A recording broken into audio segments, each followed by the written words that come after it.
RCB Mumbai Indians ரெண்டு டீமுக்குமே வந்து பாத்தீங்கன்னா நம்ம ஒரு மிகப்பெரிய பாராட்டுகளை சொல்லி ஆகணுங்க.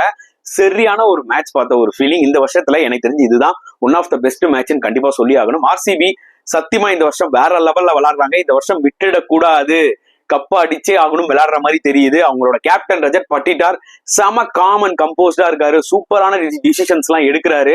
நிஜமாவே எல்லாமே வந்து பக்காவா அமையுதுங்க. ஆர்சிபிக்கு அவுட் அண்ட் அவுட் ஃபேவரட்ஸா வந்து நிக்கிறாங்க இந்த டோர்னமெண்ட்ல. இன்னொரு பக்கம் எம்ஐ அவங்களுக்கு 4 லாசஸ் தான், அதுல எந்த டவுட்டுமே இல்லை. பட் ஸ்டில் இந்த மேட்ச்ல கடைசி வரைக்கும் ஃபைட்டிங் ஸ்பிரிட்டை காமிச்சாங்க. அதுதான் எனக்கு ரொம்ப பிடிச்சது. Especially Hardik Pandya out of nowhere வந்து சும்மா டப்பா டப்பான்னு அடிச்சுட்டு 7 பால் 32 அப்படி நின்னாரு பாருங்க. அதெல்லாம் செம அல்டிமேட்டா இருந்துச்சு. திலக் வர்மா போன மேட்ச் ஏன்டா என்ன வந்து ரிட்டையர் அவுட் பண்ணீங்கன்னு வந்து அடிச்ச மாதிரி தோணுச்சு. 12 ரன்ஸ் வித்தியாசத்துல மும்பை தோத்துருக்கலாம். But it was a fantastic match. ரெண்டு டீமுக்குமே முதல்ல கிரெடிட்டை கொடுத்துட்டு அப்புறம் நிறைய விஷயங்கள் இந்த மேட்சை பத்தி டிஸ்கஸ் பண்ணலாம். வாங்க வீடியோக்குள்ள போலாம்.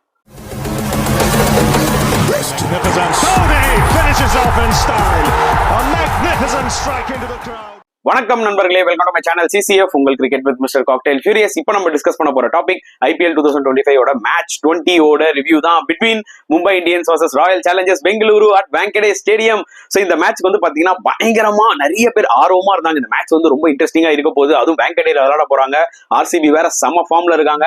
மும்பை இந்தியன்ஸ் அவையில வேணா திணறலாம், ஆனா வாங்கடேல செம்மையா விளையாடுவாங்க. இந்த எக்ஸ்பெக்டேஷன்ஸ் எல்லாம் அதிகமா இருந்துச்சு இந்த மேட்ச் ஸ்டார்ட் பண்றதுக்கு முன்னாடியே. ஆனா அதுக்கேத்த மாதிரியே சூப்பரா விளையாடுனாங்க ரெண்டு டீமுமே. நான் ஏற்கனவே ஸ்டார்ட் ஆஃப் த வீடியோல சொன்ன மாதிரி ரெண்டு டீமுமே செம்மையா ஃபைட் கொடுத்தாங்க. சோ ஒரு வியூவரா பார்க்கும் போதுல எனக்கு ரொம்ப இன்ட்ரெஸ்டிங்கா இருந்துச்சுங்க. இப்படிதான் நம்ம IPL பாத்துருக்கோம், நிறைய மேட்சஸ் இப்படிதான் இருந்திருக்கு. பட் இந்த சீசன்ல முக்காவாசி மேட்சஸ் எல்லாமே ஒன் சைடடா முடிஞ்சதுனால இப்படிப்பட்ட ஒரு மேட்சை பார்க்கும்போது நிஜமாவே ரொம்ப சந்தோஷமா இருந்துச்சு. சோ முதல்ல வந்து பாத்தீங்கன்னா நம்ம வந்து ஆர்சிபியோட பெர்ஃபார்மன்ஸை பத்தி பாராட்டிடலாம், ஓகேங்களா? அதுக்கப்புறம் மும்பை இந்தியன்ஸ் கிட்ட நம்ம போவோம். சோ ஆர்சிபி பொறுத்த வரைக்கும் they are sitting pretty. 4 match ஆடி 3 வெற்றி, 3மே அவே மேட்சஸ் இல்லைங்க. யோசிச்சு பாருங்க. சேப்பாக்ல போய் சிஎஸ்கேவை தோக்கடிச்சாங்க, கொல்கட்டால போய் KKR தோக்கடிச்சாங்க, இப்ப மும்பை வாங்கடேல வந்து மும்பை இந்தியன்ஸை தோக்கடிச்சிருக்காங்க. இதெல்லாம் அவுட்ஸ்டாண்டிங் பெர்ஃபார்மன்ஸ். அவங்க ஹோம்ல தான் லைட்டா ஸ்ட்ரகிள் ஆறாங்க, அதை லைட்டா டிங்கரிங் பண்ணாங்கன்னு வச்சுக்கோங்களேன். This team is such a dangerous டீமுங்க. இந்த வருஷம் வந்து கிளியர் கட்டா தெரியுது அவங்க டிராஃபி அடிச்சானுன்ற ஒரு வெறித்தனத்தோட விளையாடுறாங்க. நான் ரொம்ப ஓவர் போர்டு போக விரும்பல, புரியுதா உங்களுக்கு? ஏன்னா இந்த லாங் டோர்னமெண்ட் சம்டைம் பீக் ஆகும், சம்டைம் வந்து சடனா வந்து ஒரு டிராப் வரும். நான் ரொம்ப ஓவர் போர்டு போகல. பட் ஆனா அவங்களோட டீம் காம்போசிஷன் பார்க்கும் போதும் சரி, ரஜத் பட்டிட்டார் ஆஸ் அ கேப்டனாவும் சரி, இதெல்லாம் பார்க்கும் போது ஐ திங்க் இந்த வருஷம் அவங்களுக்கு ஒரு அருமையான ஒரு ஆப்பர்ச்சுனிட்டி கிடைச்சிருக்குன்னு கண்டிப்பா சொல்லியே ஆகணும் மக்களே. புரியுதா உங்களுக்கு? டாப் 4 அவங்க போவாங்களான்னு சொல்றதை விட டாப் 2 அவங்க எய்ம் பண்ணி போற மாதிரி எனக்கு தோணுது. லெட்ஸ் வெயிட் அண்ட் சீ. நான் திருப்பியும் சொல்ல வரேன், அவங்களோட எய்ம், அவங்களோட அக்ரெஷன், அவங்களோட பெர்ஃபார்மன்ஸை பார்க்கும்போது அப்படிதான் தெரியுதுன்னு நான் சொல்றேன். Still it's a long tournament, let's wait and see. So toss தோத்துட்டாங்க. ஆப்வியஸ்லி வாங்கடேல டாஸ் வின் பண்ணா போலிங் தான் எடுப்பாங்க. நானும் ப்ரிவியூல சொன்னேன். ஏன்னா எந்த ஸ்கோரா இருந்தாலும் சேஸ் பண்ணலாம். மும்பை ஆல்மோஸ்ட் இந்த மேட்சை வின் பண்ணிருப்பாங்க, புரியுதா உங்களுக்கு? பட் ஸ்டில் நீங்க ஃபர்ஸ்ட் பேட்டிங் ஆனாலுமே உங்களுக்கு வந்து அட்வான்டேஜ் நிறைய இருக்கு. ஏன்னா நீங்க பிரஷர் இல்லாம விளையாடலாம். அந்த மாதிரி தான் வந்து ஆர்சிபி விளையாடினாங்க. வந்த எல்லா பேட்ஸ்மேனுமே முதல் பால்ல இருந்து இன்டென்ட். சால்ட் ஃபர்ஸ்ட் பால் 4, அடுத்த பால் போல்டு, அது பிரச்சனை இல்ல. ஜஸ்பிரீத் பும்ரா இந்த மேட்ச்ல கம்பேக் மும்பை இந்தியன்ஸ்க்கு அது ஒரு மிகப்பெரிய பிளஸ் அவங்களுக்கு. அப்படிதான் நம்ம பயங்கரமான பில்டப் எல்லாம் கொடுத்தோம். அவரும் வந்து ஃபர்ஸ்ட் மேட்ச்லயே வந்து பாத்தீங்கன்னா டீசெண்டா போட்டு போனாரு. லைட்டா ஒரு ரஸ்டினஸ் தெரிஞ்சது. அந்த பழைய பும்ரா ஃபுல்லா பார்க்க முடியல. அது இன்ஜுரிக்கு அப்புறம் நம்மளால அது ஒத்துக்க முடியும், புரியுதா உங்களுக்கு? ஏன்னா உடனே உங்களோட 100% நீங்க கொடுக்க முடியாது. ஸ்டில் 4 overs 29 runs இந்த மாதிரி ஒரு பிளாட் விக்கெட்ல அவுட்ஸ்டாண்டிங் பெர்ஃபார்மன்ஸ். ஆனா அவர் போடும் போது விராட் கோலி அவர் ஃபர்ஸ்ட் பால் பேஸ் பண்ணும்போது அப்படி தூக்கி விட்டாரு பாருங்க ஒரு 6 மிட் விக்கெட்ல. அதெல்லாம் வேற லெவல்ல இருந்துச்சு. அப்பவே ஆர்சிபியோட இன்டென்ட் என்னன்றது கிளியர் கட்டா தெரிஞ்சுது. அந்த ஒரு அக்ரெசிவ் இன்டென்ட்ன்றதே சும்மா போய் இஷ்டத்துக்கு சுட்டுறது அவுட் அக்ரெசிவ் இன்டென்ட்ன்றது இஷ்டத்துக்கு போய் சுத்துறது அவுட் ஆகுறது வேற விஷயங்க. அதை நீங்க எக்ஸிக்யூட் பண்ணணும். அதான் ஆர்சிபி எக்ஸாக்ட்லி பண்ணாங்க. விராட் கோலி ஒரு ஃபேண்டாஸ்டிக் நாக் விளையாடினாரு 67. அந்த கண்டிஷன்ஸை யூஸ் பண்ணி பியூட்டிஃபுல்லா விளையாடினாரு ஆஸ் யூஷுவல். ஆனா படிக்கல் வந்து ஒரு 37 ஒரு கேமியோ ஆனார் பாருங்க. அது அன்எக்ஸ்பெக்டட். சூப்பரா விளையாடி கொடுத்துட்டு போனாரு. சோ தட் என்ன ஆச்சுன்னா ஒரு பக்கம் விராத்தும் அடிக்கிறாரு, படிக்கலும் அடிக்கிறாரு. அந்த ரன் ரேட் அப்படியே மெயின்டைன் பண்ணிட்டே போனாங்க, புரியுதா உங்களுக்கு? அண்ட் படிக்கல் அவுட் ஆனாலுமே ரஜத் பட்டிட்டார் ஆப்வியஸ்லி இந்த சீசன்ல வேற லெவல் விளையாடிட்டு இருக்காரு. லாஸ்ட் சீசனும் சூப்பரா விளையாடினாரு. பட் ஆஸ் அ கேப்டனாவும் சரி, ஆஸ் அ பிளேயராவும் சரி, Rajat Patidar match to match ஒரு ஸ்டெப் மேல போயிட்டே இருக்காருன்னு தான் நம்ம கண்டிப்பா சொல்லி ஆகணும். அனதர் அவுட்ஸ்டாண்டிங் நாக், மோர் தென் 60 odd runs அடிச்சாரு. ஃபென்டாஸ்டிக்கா விளையாட்டு போனாரு. லிவிங்ஸ்டனுக்கு இந்த மேட்ச்ல செட் ஆகல, சீக்கிரமா அவுட் ஆயிட்டாரு. பட் நிதேஷ் சர்மா லாஸ்டா வந்து ஒரு 40 ரன் அடிச்சாருங்க 19 பால்ல. அது ரொம்ப குரூஷலா வந்து அமைஞ்சது. பிகாஸ் அவர் கொஞ்சம் ஒரு 25-30 அடிச்சிருந்தாருனா கூட இன்னைக்கு மேட்ச்ல ஒரு சின்ன டிஃபரன்ஸ் எடுத்திருக்கும், புரியுதா உங்களுக்கு? மும்பை கூட வின் பண்ணிருக்கலாம். ஆனா அவர் அடிச்ச அந்த 19 balls 40 runs, பும்ராவு கூட ஒரு 6 அடிப்பாரு. அதெல்லாம் ரொம்ப குரூஷலா இருந்தது. எஸ்பெஷலி நிதேஷ் சர்மா அந்த கவர்ஸ்ல ஒரு 6 விடுவார் பாருங்க, அது என்னோட ஃபேவரட் ஷாட். வேற லெவல்ல விளையாடினாரு. கண்டிப்பா ஒரு கிரெடிட் கொடுத்தே ஆகணும். இந்த சீசன்ல பஞ்சாபுக்கு இதுக்கு முன்னாடி அவர் விளையாடிக்கிறார் பாத்தீங்களா? ஒரு பெரிய நாக்ஸ் எல்லாம் ஆடிக்க மாட்டாரு. இவன் சின்ன நாக்ஸ் கூட பெருசா ஆடிக்க மாட்டாரு. ஒரு 6 அடிப்பாரு அவுட் ஆயிடுவாரு, 2 4 அடிப்பாரு அவுட் ஆயிடுவாரு. ஆனா பெங்களூருக்கு அந்த தேவைப்படுற கேமியோவை சீரியஸா வந்து இவர் வந்து ப்ரொவைட் பண்றாரு. So Jitesh Sharma is on roll, அதுல எந்த டவுட்டுமே கிடையாது. ஓகே, இந்த டார்கெட்டை டிஃபெண்ட் பண்ணுவாங்களா ஆர்சிபி அப்படின்ற மாதிரி நம்மளுக்கு தோணுச்சு. But still they have quality bowling set. இன்னைக்கு ஆர்சிபி கிட்ட மிகப்பெரிய டிஃபரன்ஸ் என்ன தெரியுமா அந்த டோர்னமெண்ட்ல? அவங்களோட ஸ்ட்ராங் போலிங் லைனப் தாங்க. ஏன்னா எப்பவுமே அவங்க போலிங் கொஞ்சம் சொதப்பிடுவாங்க. ஓகே, ஆனா அந்த மாதிரி சொதப்பல் போலிங் வச்சே போன தடவை டாப் 4 வந்துட்டாங்க. 7 மேட்ச் ஆடி 7 வின் பண்ணி. அதெல்லாம் சும்மா கிடையாது. ஒரு ஆர்சிபி ஹேட்டரா இருந்தா கூட வந்து பாத்தீங்கன்னா யாரா இருந்தாலுமே சரி, ஒரு ஆர்சிபி ஹேட்டரை கூப்பிட்டு 7 மேட்ச் 7 வின் சும்மா அது ஈஸியா அப்படின்னு கேட்டா கூட இல்ல, வெளியில வேணா காமிச்சிக்க மாட்டான், உள்ளுக்குள்ள ஆமா அது கஷ்டம் தான். சோ ஃபேக்ட சம்டைம்ஸ் நம்ம ஒத்துக்கணும். பட் இந்த முறை சரியான போலிங் அட்டாக் இருக்கு. ஹேசல்வுட், புவனேஸ்வர் குமார் அன்பலியபிள்ங்க, செம்மையா போட்டாங்க. நியூ பால்ல டெத்லயும் வந்து செம்மையா போட்டாங்க. ரன்ஸ் அப்பப்போ அடி வாங்குவாங்க. அது வந்து இந்த T20யோட நேச்சரே அப்படிதான். எவ்வளவு பெரிய அப்பாட்டக்கர் போலரா இருந்தாலுமே ரன்ஸ் அடி வாங்குவான். ஆனா விக்கெட்ஸ் எடுக்கிறான் பாத்தீங்களா, அதுதான் ரொம்ப குரூஷியல். அதான் எக்ஸாக்ட்லி ஹேசல்வுட்டும் சரி புவனேஸ்வர் குமாரும் ப்ரொவைட் பண்றாங்க. ஆனா இந்த 2 போலர்ஸ்க்கும் நம்ம ஹைப் கொடுக்கணும்ல. நிறைய பேர் ஒரு போலரை மறந்துடுவாங்க, எஸ் தயால். நல்லா பாத்துக்கோங்க, எல்லா மேட்ச்லயுமே எஸ் தயால் சூப்பரா போட்டிருக்காரு. சிஎஸ்கேவோட வந்து பாத்தீங்கன்னா அந்த ஒரே ஓவர்ல 2 விக்கெட் எடுத்தாரு, ரச்சிந்தும் தூபேதும். அதெல்லாம் ரொம்ப குரூஷலா அமைஞ்சது. அதே மாதிரி அடுத்தடுத்த மேட்ச்ல ஒரு நடுவில் வந்து இம்பார்ட்டன்ட் விக்கெட்ஸ் எடுத்தாருங்க. இந்த மேட்ச்லயும் சூப்பரா போட்டாரு. சோ புவனேஸ்வர் குமார், ஹேசல்வுட் கன் போலர்ஸ்க்கு ஒரு ப்ராப்பரான ஒரு சப்போர்ட் போலர் யாருன்னு பாத்தீங்கன்னா எஸ் தயால். சோ இந்த 3மே வந்து பாத்தீங்கன்னா செட் ஆயிடுச்சு. அவங்க கிட்ட ஒரே ஒரு வீக்னஸ், அந்த 4th 5th bowler Kunal Pandya கன்சிஸ்டன்டா இல்ல. சுயாஷ் சர்மாவை தயவு செஞ்சு ட்ரஸ்ட் பண்ணுங்க. என்னோட ப்ரிவியூல நான் ஆல்ரெடி சொல்லியிருந்தேன். என் ப்ரிவியூல பார்த்தவங்களுக்கு தெரிஞ்சிருக்கும், சுயாஷ் சர்மா கண்டிப்பா இவங்க ஆடணும் ஒரு 6 எல்லாமுக்கு பதிலா வந்தா கண்டிப்பா ஒரு லெக் ஸ்பின்னரா ஒரு இம்பாக்ட் கிரியேட் பண்ணலாம் அப்படின்னு நான் சொல்லியிருந்தேன். இந்த மேட்ச்ல 11ல எடுத்துட்டு வந்தாங்க. அவர் போட்ட ஸ்பெல் ரொம்ப குரூஷியலுங்க. 4 overs just 32 runs. Suryakumar Yadava dance ஆட விட்டாருன்னா பாத்துக்கோங்க. ஜெனரலா லெக் ஸ்பின்னரா சூரியகுமார் யாதவ் வேற லெவல் அட்டாக் பண்ணுவாரு. ஆனா இவரை ஸ்வீப் ஆடுறாரு, கனெக்டே ஆகல கடைசி வரைக்கும். சூப்பரா போட்டாரு. ஜெனரலா சுயாஷ் சர்மா தூக்கி போடுவாரு. ஆனா கொஞ்சம் பேஸ் யூஸ் பண்ணி பிளாட்டா போட்டாரு, கொஞ்சம் ஐடியாவா போட்டாரு. அதுக்கு நான் கண்டிப்பா ஒரு கிரெடிட் கொடுத்தாகணும். புரியுதா உங்களுக்கு? இன்னொரு பக்கம் குருணால் பாண்டியா என்னதான் வந்து பாத்தீங்கன்னா ஹர்திக் பாண்டியா அவரோட தம்பி வந்து அடிச்சாலுமே கடைசி ஓவர்ல வேற ஆப்ஷன் இல்ல. ஆக்சுவலா ரஜத் படிட்டார் வந்து பாத்தீங்கன்னா இந்த மேட்ச்ல ஒரு சின்ன எரர் என்ன பண்ணாருன்னா, குணால் பாண்டியாவை கடைசி ஓவர் இருக்கும் வச்சது. மேபி இன் பிட்வீன்ல ஏதாவது ஒன்று தள்ளி இருக்கலாம். ஆனா மாட்டிக்கினாரு. வேற வழி இல்ல. அவருக்கு வந்து ஒரு ஓவர் ஹேசல்வுட் கொடுத்தானும், ஒரு ஓவர் புவனேஸ்வர் குமார் கொடுத்தானும். அப்படி ஒரு சிச்சுவேஷன்ல மாட்டிக்கிட்டாரு. ஓகே, சோ அந்த 19வது ஓவர் கரெக்டா நம்மளுக்கு அமைஞ்சிருச்சுன்னா போதும். கடைசி ஓவர்ல குணால் பாண்டியா ஒரு 20க்கு மேல இருந்தா எப்படியா மேனேஜ் பண்ணலான்ற மாதிரி தான் பிளான் வச்சாரு. கிட்டத்தட்ட அந்த 19-20 ரன்ஸ் தான் வந்து அமைஞ்சது. ஓகேங்களா?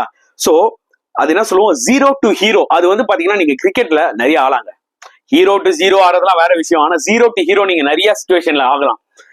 சம்மடி வாங்கின குணால் பாண்டியா லாஸ்ட் ஓவர்ல வந்து சூப்பரா போட்டு 3 விக்கெட் எடுத்தாருங்க. சோ சம்மடி வாங்கினாரு, அப்ப 0ல இருந்தாரு, 3 விக்கெட் எடுத்தோடனே ஹீரோ ஆயிட்டாரு. சோ அந்த ஒரு கட்சி போலிங் அந்த டைம்லயே போட்டதுக்கு கண்டிப்பா நம்ம வந்து குணால் பாண்டியாக்கு வந்து கிரெடிட் கொடுத்தாகணும். ஏன்னா ஜெனரலா குணால் பாண்டியா பத்தி ஒரு மீம்ஸ் எல்லாம் வரும். எங்க டீம்ல ஒருத்தர் இருக்காங்க தேங்காய் உடைப்பான்னு. சோ அவரோட பவுன்சர்ஸ் எல்லாம் வேற லெவல்ல இருக்கு. அதாவது குணால் பாண்டியாவே இப்போ வந்து பாத்தீங்கன்னா நம்ம ஆஃப் ஸ்பின்னர்னு சொல்ல முடியாது, left arm medium fast bowler தான் சொல்லணும். ஏன்னா வில் ஜாக்ஸியும் சரி தீபக் சாரியும் சரி 2 பேருமே பவுன்சர் போட்டு தான் அவுட் ஆகுனாரு. சோ போலர்ஸும் கலக்கிட்டாங்க. அடுத்து ஒரு முக்கியமான ஒரு விஷயங்க, அவங்களோட ஃபீல்டிங் வேற லெவல்ல இருக்கு. அவுட் ஃபீல்ட்ல யாரெல்லாம் இருக்காங்கன்னு பாருங்க. விராட் கோலி, ஃபில் சால்ட், ரஜத் படிட்டாரு எப்படி பண்ணுவாரு உங்களுக்கு தெரியும், லிவிங்ஸ்டன். ஓகே, கன் மாதிரி ஃபீல்டர்ஸ் அவுட் ஃபீல்ட்ல இருக்காங்க. வேற லெவல்ல அந்த ஸ்பார்க்ல அவுட் ஃபீல்ட்ல அல்டிமேட்டா இருக்கு. அந்த சால்ட் எடுத்த கேட்ச் தீபக் சார் அடிச்சாரு, அதெல்லாம் கொஞ்சம் மிஸ் ஆயிருந்தா கூட மும்பை வின் பண்ணிருப்பாங்க. சோ கடைசி வரைக்கும் பாத்தீங்கன்னா அந்த ஒரு இன்டென்ட் பேட்டிங்லயா இருக்கட்டும், இல்ல போலிங்லயா இருக்கட்டும், ஈவன் அந்த ஃபீல்டிங்லயா இருக்கட்டும், ஆர்சிபி இந்த 4 மேட்ச்ல they have given 100%. ஈவன் அந்த தோத்த மேட்ச்ல கூட they have given their best. It happens sometimes. ஓகேங்களா? பட் ஸ்டில் அவங்க 3 மேட்ச் வின் பண்ணாங்க பாத்தீங்களா, 3மே ஆக்சுவலி they have dominated தான் நான் சொல்லுவேன். எஸ், இந்த மேட்ச்ல மும்பை ஹர்திக் பாண்டியா அடிச்சதுனாலதான் அவ்வளவு தூரம் வந்தாங்க. இல்லனா மேபி இவங்க ஒரு 40 ரன்ஸ் வித்தியாசத்துல வின் கூட பண்ணிருக்கலாம். ஏன்னா சூரியகுமார் யாதவ் அவ்வளவு ஸ்ட்ரகிள் ஆனாரு, திலக் கர்வும் நல்லா விளையாடினாரு. பட் ஹர்திக் அந்த இம்பர்டன்ஸ் கொடுத்தாரு, வந்து ஹேசல்வுட்டே வந்து அட்டாக் பண்ணாரு. அங்கதான் அவங்களுக்கு ஆப்பர்ச்சுனிட்டி ஓப்பன் ஆச்சு. Still it was a fantastic performance from RCBங்க. Huge credit. So நிறைய அவங்களை பற்றி பாராட்டிட்டோம், அதுல எந்த டவுட்டுமே இல்லை. ஸோ இப்போ மும்பை பக்கம் போவோம். மும்பை பொறுத்தவரைக்கும் ரிசல்ட் பொறுத்தவரைக்கும் they will be so disappointed. ஏன்னா சூப்பரா ஆனாங்க, க்ளோஸா வந்தாங்க, அதுக்கெல்லாம் நம்ம நிறைய அப்ரிசியேஷன் கொடுத்துட்டோம், அதுக்கு அவங்களுக்கு கிரெடிட் கொடுத்தாகணும். That is something different. But end result is loss. நீங்க விளையாடுறதே வின்னுக்காக தான். இன் கேஸ் மும்பை வந்து 2 வின் பண்ணிருக்கோம், நாங்க ஒரு மேட்ச் தள்ளிடுச்சு, 2 மேட்ச் 3 மேட்ச் லாஸ் ஆனா 2 வின் வச்சிருக்கோம்னா கூட ஓரளவுக்கு பரவாயில்ல. ஆனா இந்த மேட்சோட பாத்தீங்கன்னா அவங்க டோட்டலா 4 மேட்ச் தோத்துருக்காங்க. ஸோ பாயிண்ட்ஸ் டேபிள்ல ஒண்ணுமே கீழே போயிட்டாங்க. SRHம் 4 மேட்ச் தோத்துட்டாங்க, சிஎஸ்கே வேற பாத்தீங்கன்னா ஆன் த வே. ஸோ அப்படின்னும் போது திருப்பி மேல வருது ஒரு டிஃபிகல்ட்டான ஒரு விஷயம். எஸ், இதுக்கு முன்னாடி நீங்க சொல்லலாம் இந்த மாதிரி ஸ்டேஜ்ல எப்படி RCB 7-7 அடிச்சுட்டு வந்தாங்க, ஈவன் மும்பை இந்தியன்ஸே இதை 2013ல பண்ணிருக்காங்க ப்ரோ அப்படின்னு. இந்த எடிஷன்ல அந்த மாதிரி பண்ண முடியுமான்னு டவுட்ஸோங்க. ஏன்னா மற்ற டீம்ஸ்லாம் Punjab Kings, Delhi Capitals, okay, Gujarat Titans, RCB, Lucknow Super Giants இருக்கிற போலிங்கை வச்சுட்டு பயங்கரமா பெர்ஃபார்ம் பண்றாங்க. ஓகே, இந்த டீம்ஸ் எல்லாம் நீங்க அவ்வளவு சீக்கிரம் அப்படி அடிச்சுட்டு அப்படி தாண்டி வர முடியாது. இந்த சீசன்ல தான் இந்த 21-22 மேட்ச்ல நல்லா ஞாபகம் வச்சுக்கோங்க, ஹோம்ல நிறைய டீம்ஸ் தோக்குறாங்க. சோ அப்ப பாத்துக்கோங்க, எல்லாமே வந்து பக்காவா ஸ்கெட்ச் போட்டு பிளேயர்ஸ் எடுத்திருக்காங்க, ஸ்ட்ராட்டஜி கொண்டு வராங்க. அந்த ஹோம் அட்வான்டேஜ்ன்றதெல்லாம் இன்னைக்கு பெருசா இல்ல. நிறைய டீம் அவங்க ஹோம்ல வின் பண்றதை விட போய் அவையில அடிக்கிறாங்க. சோ டைனமிக்ஸே இந்த ஐபிஎல்ல டோட்டலா மாறிடுச்சு. மும்பை பொறுத்த வரைக்கும் என்ன ஒரு மிகப்பெரிய ப்ராப்ளம் பாத்தீங்கன்னா, ஹர்திக் பாண்டியா ஆஸ் அ பிளேயரா இந்த 5 மேட்ச்ல ட்ரெமெண்டஸா பெர்ஃபார்ம் பண்ணிருக்காரு. போலிங்ல 5 விக்கெட் வேற எடுத்திருக்காரு, கன்சிஸ்டன்டா விக்கெட்ஸும் எடுக்கிறாரு, வந்து கேமியோஸா அடிச்சு தள்ளுறாரு. ஆஸ் அ பிளேயரா Hardik Pandya is giving immense value to this team. இதுக்கு மேல ஒருத்தன் எவ்வளோடா கொடுப்பான்ற மாதிரி. ஆனா ஆஸ் அ கேப்டனா எனக்கு அந்த அளவுக்கு அவர் மேல ஒரு நம்பிக்கை வரலங்க. ஒரு இன்ஸ்பிரேஷனல் லீடரா இருக்காரான்னு கேட்டீங்கன்னா எனக்கு அப்படி தோணல. பயங்கரமா மிஸ் ஆகுது. ஏன்னா இந்த டீம்ல ஆல்ரெடி வந்து பாத்தீங்கன்னா ரோஹித் சர்மா ஒரு லீடரா தான் பாக்குறாங்க அவரை. அவர் வந்து 11ல இருந்தாலும் சரி, 11ல இல்லைனாலும் சரி. ஏன்னா அவர் ஒரு world cup winning captain, T20 world cup win பண்ணி கொடுத்திருக்காரு as a கேப்டன். ஒரு பக்கம் Suryakumar Yadav current Indian T20 captain, அவரும் செமையா பண்ணிட்டு இருக்காரு. சோ த மியூச்சுவல் ரெஸ்பெக்ட் வந்து இவங்க 2 பேருக்கு அதிகமா இருக்கும் கம்பேர்ட் டு ஹர்திக் பாண்டியா. என்னதான் ஹர்திக் பாண்டியா இந்த டீமோட கேப்டனா இருந்தாலும் அவர் சொல்ற ரூல்ஸ் நம்ம கேட்கணும், அவர் சொல்ற சில அட்வைஸ் நம்ம கேட்கணும் இருந்தாலுமே மைண்டுக்குள்ள உங்களுக்கு வந்து பாத்தீங்கன்னா ஒரு விஷயம் எப்பவுமே இருக்கும், என்னதான் இருந்தாலும் ரோஹித் அண்ட் சூரியகுமார் யாதவ் எக்ஸ்பீரியன்ஸ் பா, இவங்களை விட என்ன அப்படின்ற மாதிரி தோன்றும். அது ஒரு விஷயம். ஹர்திக் பாண்டியா ஃபீல்டுலயும் பாத்தீங்கன்னா சம்டைம்ஸ் கொஞ்சம் டென்ஷன் ஆறாரு, டென்ஸ்ட் ஆறாரு. அவர் கேப்டன் வந்து ரொம்ப எக்ஸ்போஸ் பண்ணிக்க கூடாது. That is very very important. அவரோட கேப்டன்ஷிப்லயும் பாத்தீங்கன்னா விக்னேஷ் புத்தூர் ஒரு ஓவர் கொடுத்தாருங்க. ஓகே, நல்லா பாத்துக்கோங்க. பும்ரா டீசெண்டா போட்டு போயிட்டாரு. ஸ்டார்டிங்ல போல்ட் வந்து நல்லா நியூ பால் போட்டாரு, பட் ஆனா அதுக்கப்புறம் பயங்கரமா அடி வாங்கினாரு. ஓகேவா, தீபக் சார் ஆக்சுவலா நல்லா தான் போட்டாரு, ஆனா அந்த பேஸுக்கு இந்த போலிங்ல வேலைக்கு 3rd ஓவர் வச்சு பிரிச்சு மேஞ்சிட்டாங்க. ஃபர்ஸ்ட் 2 ஓவர் டீசெண்டா தான் போட்டாரு. மிச்சல் சாண்டர் 2 ஓவர் மிடில், அந்த செகண்ட் அண்ட் தேர்ட் ஓவர் சூப்பரா போட்டாரு. ஃபர்ஸ்ட் ஓவர் அடி வாங்கிட்டாரு, லாஸ்ட் ஓவர் அடி வாங்கிட்டாரு.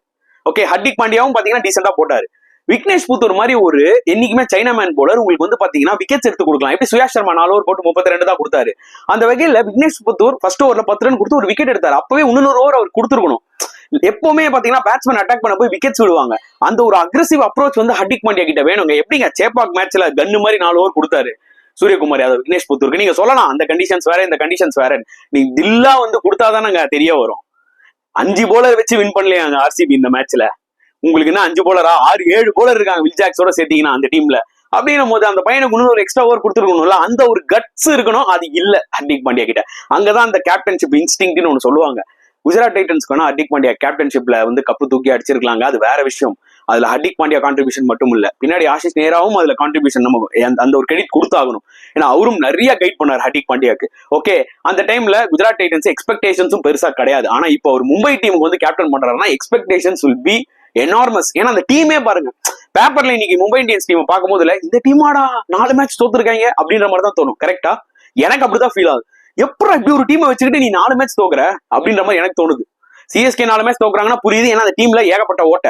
SRH 4 மேட்ச் தோக்குறாங்கன்னா பெருசா போலிங் இல்ல ப்ரோ, பேட்டிங்கும் வந்து சில டேஞ்சரஸ் பிளேயர் தான், ஆனா இஷ்டத்துக்கு சுத்துவாங்க, எல்லா மேட்சும் வின் பண்ண முடியாது அப்படின்னு தான் சொல்லலாம். ஆனா இந்த டீம்ல அப்படி இல்லங்க, ஸ்டார் ஸ்டார்டட் பேட்டிங் லைனப்ங்க. நீங்க அந்த டீம்ல டாப் 4-5 எடுத்தீங்கன்னா எல்லா முக்காவாசி பிளேயர் எல்லாம் இந்தியாவுக்கு விளையாடுற பிளேயர்ஸ்ங்க. போலிங்லயும் எடுத்துட்டீங்கன்னா அதுல 2-3 பிளேயர்ஸ் இந்தியாவுக்கு விளையாடுற பிளேயர்ஸ்.